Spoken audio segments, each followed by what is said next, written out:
Сайн байцгаана уу анж маань. Тэгэхээр би та дотор болгон Библи буюу Бурхны үгнээс хуваалцдаг, судалдаг байгаа. Тэгээд Луг 6-аар бид нар одоо явж байгаа. Тэгээд тэндээс уншиж байгаа шүүгдэхгүй тулд бусдыг бүү шүү. Яалагдахгүй тулд бусдыг бүү ялал. Тэгэхээр энэ шүүлт бол харьяар дүүрэг хүмүүс маш их шүүдэг байгаа. Тэгээд доор ишлэл дээр нь байгаа үр заах тухай би та бүхэнд ярих гэж бодсон юм л да. Тэгэхээр өөрийнхөө нүдэн дэх дүнзийг ажиглаагүй атлаа юун чи ах トゥ гийнхаа нүдэн дэх үрцгийг харна вэ гэж байгаа. Тэгэхээр энэ дээр бол шүүлт дүн зах хоёр бол үр зүйл байгаа. Ягаад гэвэл ер нь бусдыг бол бурхан битэн шүү. Шүүлт надад байдаа гэж хэлсэн байгаа. Харин дүн зах дээр болохоор одоо шүүмжлэн гэсэн үг биш, харин асуудал байна. Тэрийг одоо авна гэсэн үг байхгүй юу?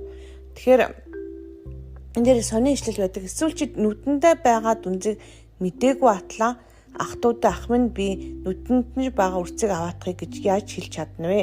Хоёр нүртэн чи эхлээд өөрийн нүдэндх дүнзийг авч хай. Тэгэхээр хүн нүдэндээ байгаа дүнзийг мдээгүй гэж хэлнэдэг чинь улаанцаа махан биний яриаг байгаа. Тэр үргэж ороход бид нар хөө энэ үргцийг аваадаг гэж орилдог ба. Гэтэл сэтгэл санаа болон сүнсэн дээр байгаа асуудлуудыг маш их асуудал байдаг боловч хэн хүн тэрийг мэддэггүй. Ялгах чадваргүйсээ болоод мэддэггүй. Нэгдүгээрт нь, хоёрдугаарт нь сохор бас байдаг өөрөө. Яагад бол сохорхон сохроо яаж газарсалж чадах вэ? Тэгвэл хоёулаа нүхэнд унчин шүү гэж яг энэнийх нь өмнөхийн хэлж байгаа. Сохор нь сохроо газарч чадна гэж юу? Хоёулаа нүхэнд унах биш үү гэж байгаа. Тэгэхээр бид нэр сүнсэн дээр сохор байх асуудал маш их байдаг. Тэгээд сохор хүмүүс одоо тийм сохрыг ялахад маш амархан жишээл итгэж хүмүүсийг шүүгээл эхэлж байгаа юм бол энэ хүн хөрхийн нүднээ гэдэг юм байна гэж үгсэн үг. Хоёрдугаарт нь итгэвч мөртлөө дотор нь дахиад идэвхжлүүлэлт мэдэхгүй ч юм уу Иесусийн хийдэг ажлыг хараад мэдэхгүй байгаа тохиолдол байдаг. Яг бол парсачууд маш удаа Иесусыг дандаа шүүжсэн байгаа.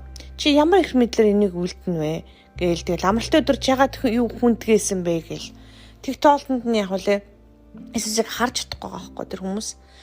Тэгээд энд одоо ялангуяа тэр нүдэн дэх үрцгийг харна вэ гэдэг асуудал байгаа. Тэр хүмүүсийн нүдэнд үрцгийг харуулах амархан. Гэтэ өөрийнхөө нүдэндээ байгаа дүнзээ авч хайчаад дараа нь ах トゥ гийнхаа нүдэнд байгаа үрцгийг аваадаг гэж. Тэгэхээр ялангуяа эдгэрчлүүлэлт хийж байгаа ч юм уу каунслинг цэвэрлэгээ хийж байгаа юм бол өөрийнхөө асуудлыг эхлээд шийдсэн байх ёстой гэсэн. Ялангуяа өөрийгөө уучлсан байх ёстой, ах トゥ гаа уучлсан байх ёстой, өөртөө сэтгэл санаа болон сүнсний асуудлаасаа чөлөөлөгдсөн байх ёстой, будар сүнсээр цэвэрлэгээ хийлгсэн байх ёстой. Тэгэхгүй бол нөгөө талд нь нөгдөг чинь шоолдог байж байгаа. Нэг бузар сүнстэй хүн нөгөө нэг хараад чам чиний дотор байж чи надад яагаад хөөж чадах вэ гэж тэгд дормжилж байсан тохиолдлыг би мэднэ. Тэгэхээр ямар тэгсэн ч гэсэн бид нар Иесус Христийн нэрээр хөөдөг учраас тэр нь санаа зовхгүй тэр ер нь бол зүтрийг хөөж болно.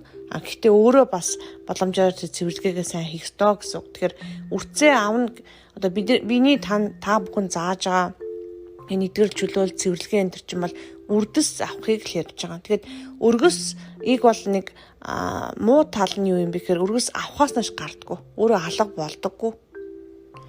Тийм учраас өргөсийг түүж авна. Яалтчгүй тэгж авна. Тэгээд зарим зүйл тийм учраас хугацаа ордог байгаа. Тэгэхээр хүмүүс ингээд багаас нь ингээд ядарч юм яасан одоо юу гэдгийг гайхамшиг хурдан болгоол одоо эдгэрэлтэй адилхан боддог. Эдгэрэл бол хурдан болдог. Гэхдээ яг харахгүй өргөс авах явдал маш чухал. Жишээлбэл одоо хүүхдээ алдсан хүмүүс, одоо хүнд хүчрхийлж ижин хүмүүсийн тэр өргөсийг авах амархан байдаггүй.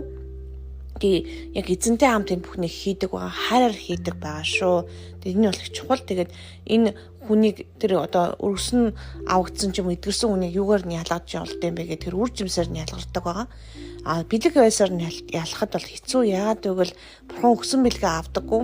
Жишээ нь бэлэг авьяастай мөртлөө хайраар үйлчилдэггүй. Одоо амар амгалан байхгүй, эндрэл нэгүсэл байхгүй, одоо төвчээр байхгүй, өөрийгөө удирдах чадахгүй хүмүүс өндөө байдаг л да. Тэгээд тухайн хүний гол юугаар нь ялах вэ гэхээр үнэхээр үр жимсээр нь ялгадаг шүү гэдгийг сайн хэлмээр байна. Тэгээд та бүхэн маань бас өөрийнхөө үр жимсээс шалгаад энэ ягаад энэ үр жимсэд урахгүй байгаа юм бэ? Энэ үр жимс урахад юу сатаа болж байна гэж асуух явдал бол маш чухал байгаа. Тэгээд сайн хүн зүрхнийхээ үнд баялгаас ярьдаг. Тэгэхээр та бүхний амнаас гарч байгаа үгээс хараараа хэрвээ амнаас гарч байгаа үг чинь сайхан биш байх юм бол зөрчин булангартай байна гэсэн, зөрчин хорсолтой байна гэсэн. Тэгээд тэр бүхэн хаанаас үүдэлтэй байна гэдгийг олоод булангурдуулж байгаа их булгийн ихэнд байгаа юмнуудыг түүж авахаа их явдал бол чухал байгаа шүү. Тэгээд үргэлжлүүлэн бас подкаст минь сонсож байгаараа хүмүүст бас хуваалцаж болно шүү. Тэгээд тав дотор юм хичээлд бас орж иж болно. Тэгээд энэ бүхний хамгийн гол зорилго нь бүхний хаанчлал та сайн бэлтгэгдсэн үнэхээр зэрэг байхад энэ бүхэд туслах учраас таны дуудлага биелүүлэхэд чинь хэрэгтэй байх учраас энэ бүхнийг би хэлж байгаамаа. Тэгээд та бүхэнд баярлалаа. Баяртай.